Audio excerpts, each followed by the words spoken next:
Hello， 大家好，我是静。今天的影片，我想和大家来聊聊最近几年新加坡社会当中面临的一些食品安全和食品卫生的问题。那肉眼可见的，新加坡的食品安全呢，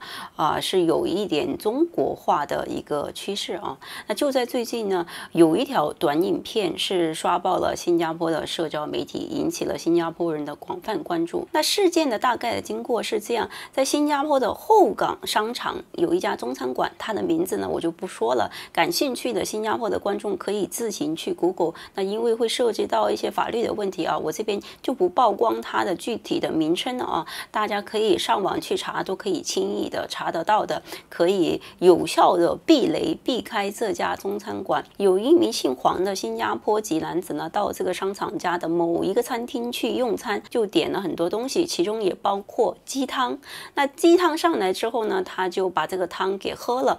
了一部分之后呢，他就想把这个汤和这个汤渣分开，他就把它过滤出来。当他把这个汤渣过滤出来之后呢，就看到了让他触目惊心、终身难忘的一个场景，就是这个汤渣的里面居然有许多只蛆虫。那至于这个蛆虫是死是活，我们无从考证。但是根据黄先生所上传的影片和图片去看呢，看起来好像已经死了，因为我没有看到他们有蠕动的一个迹象啊。那黄先生当时是非常的气愤，也觉得非常的恶心，因为他自己已经把这个汤喝了一部分呢。大家可以想象一下吗？有多么恶心吗？就是当你喝了一部分之后，发现哇，你喝的是有蛆的鸡汤，哇，这个太恶心了。如果是我的话，我可能会把我前几天吃的食物都全部吐出来，真的是太让人恶心了。那其后呢，黄先生就找到餐厅的女服务员，向他投诉说你这个鸡汤里面有蛆虫的。此时呢，这个餐厅的女服务员就是非常冷漠的并没有做太多的回应。对他来说，看起来好像已经司空见惯，见怪不怪了啊。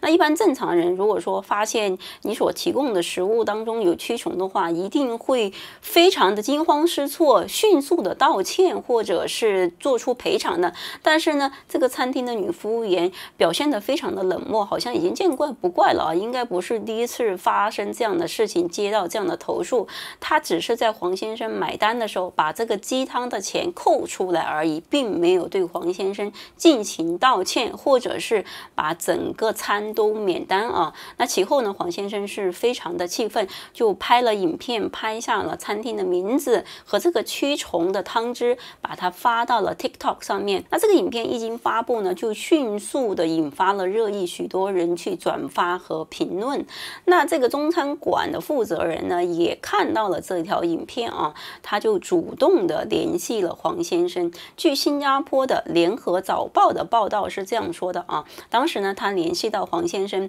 说要给他做出128元新币的赔偿，要求他把这一条 TikTok 上面的影片删掉。他觉得他这条影片会对他的生意造成非常大的影响，所以说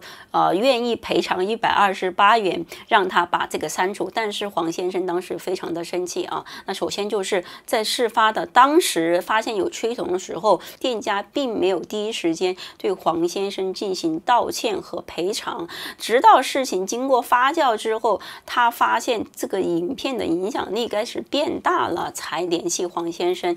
说去赔128，而且他赔偿的金额也是非常的让人不可以理解啊，128元，你是在打发乞丐吗？黄先生也非常的生气，他就坚决的拒绝了他的赔偿，也不愿意删除这一条影片。那这条影片呢，现在还在 TikTok 上面有兴趣的观众可以去自行搜索，我这边就不放那条影片了，因为真的是非常的让人作呕的一个场景啊。那我就想通过这一个事件和大家来聊一聊最近几年新加坡社会当中所面临的食品卫生和食品安全的问题啊。那众所周知啊，新加坡的食品安全和食品卫生以及新加坡的法律一直以来都是非常之好的，因为新加加坡它是一个法治的社会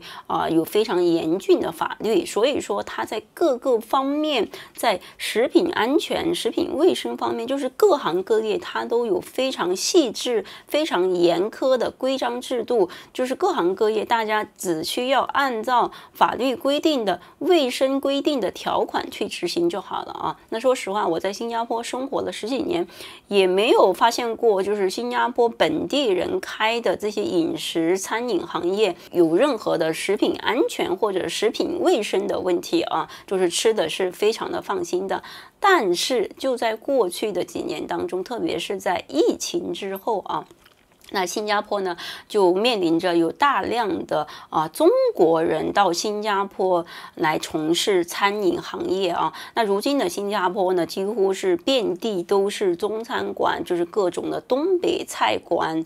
四川菜馆、麻辣香锅和各种的烧烤，就是各式各样的菜系都一应俱全啊。那随之而来的呢，也有食品安全和食品的卫生的问题。那因为新加坡它对进口食物有非常高的标准，那所以说呢，很多的中共国的那些科技与狠活的食材是没有办法进入到新加坡的啊。那这一方面呢，是可以很好的切断外来的科技与狠活流入到新加坡，但是新加坡的食品的卫生问题，在过去的几年当中，真的是肉眼可见的中国化了啊。来和大家举几个已经被新加坡的官方媒体曝光出来的一些食品卫生和安全的问题。譬如说，在去年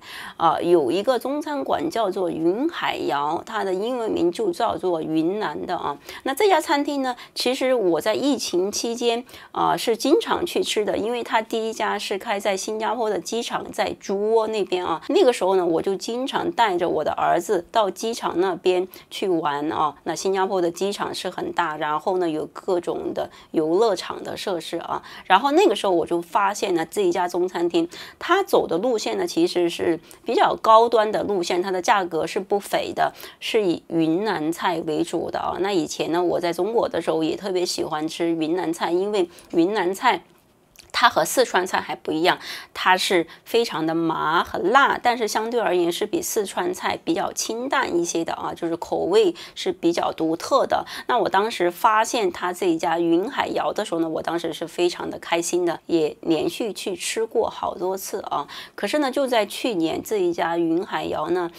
其中的一家分店就爆出来啊，他们给字节跳动的员工所提供的员工餐当中的一个爆炒鸡丁被验出来是金黄色葡萄球菌严重超标，导致了字节跳动的员工集体食物中毒。那这个事件之后呢，另外一家云海肴的分店又被查出来，它的厨房当中有10只活的蟑螂。那这接二连三的卫生的问题呢，就导致了新加坡的食品安全局要求他们停业去整改，同时呢，新加坡的法院也对他这个食物中毒的事件做出了判决，最后的判决呢是罚款7000新币啊。那说实话呢，我觉得这个7000新币的罚款真的是不痛不痒。那如今呢，涉事的2家分店都已经整顿完毕，重新恢复营业了。那此事之后呢，我再也不敢到云海肴去就餐呢。那幸好我当时没有任何的问题啊，现在想想其实挺后怕的。那除了云海肴之外呢，还有另一个知名的品牌就是海底捞。海底捞呢，之前有一家分店也被查出来，据联合早报报道啊，说他的员工没有戴手套就接触食物啊。新加坡的食品安全局呢，也对他们进行了整顿啊。那这以上的所讨论的都是一些相对而言比较知名的大的餐饮品牌啊，也只是被抓住的出现问题的，那我们就可以脑补一下，还有那些小的就是暂时还没有抓到问题的，可能它的问题是更多，它就像一个定时炸弹一样啊。特别是在过去的几年当中啊，就有大量的中国人到新加坡来从事餐饮行业。我们都知道啊，中国人呢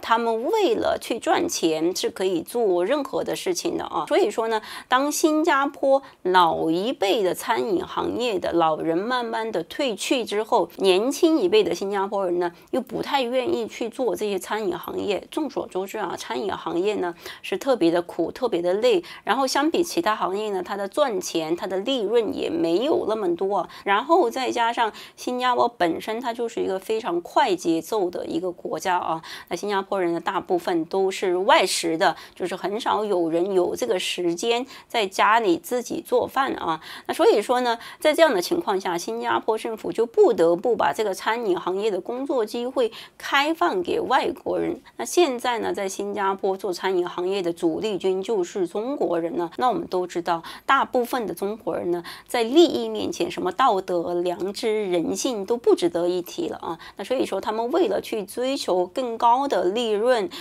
他们可能就会选择一些差的食材，或者是他在烹饪和储存食材的过程当中没有按新加坡食品局的标准去执行，再加上新加坡的天气一年四季都是夏天啊。那如果说你的食材没有得到一个很好的储存，你的卫生条件又不好的话，那真的是会长蛆的，就会特别容易变质的。这个真的是一个非常严峻的问题啊。那作为普通的新加坡人，面对这样的情况，我们该如何去保障自己的安全和这些食品的问题呢？那我给大家的建议就是呢，如果大家有时间的话，最好还是在家里自己做吧啊。那其次就是呢，如果说你真的没有办法自己做，一定要外食的话，那尽量去一些新加坡人开的这些食阁就是餐厅当中去用食，因为新加坡人呢他是比较有底线、比较有道德的，就是很多新加坡的老安科和老 NT 他们这一辈子都是做餐饮行业，他们都是兢兢业业的，而且很多的小店他经营了一辈子，它的价格真的是几十年如一日的，都是一样的，2、3块新币你就可以吃一顿饭了就是说，新加坡人在这一方面他们是非常的坚持的，就是食材的质量和这个价格就是一直非常的亲民的那这边呢，我真的要鼓励一下大家，如果说可以的话，尽量多去帮衬那些新加坡本地的老人家开的小店还有再来就是呢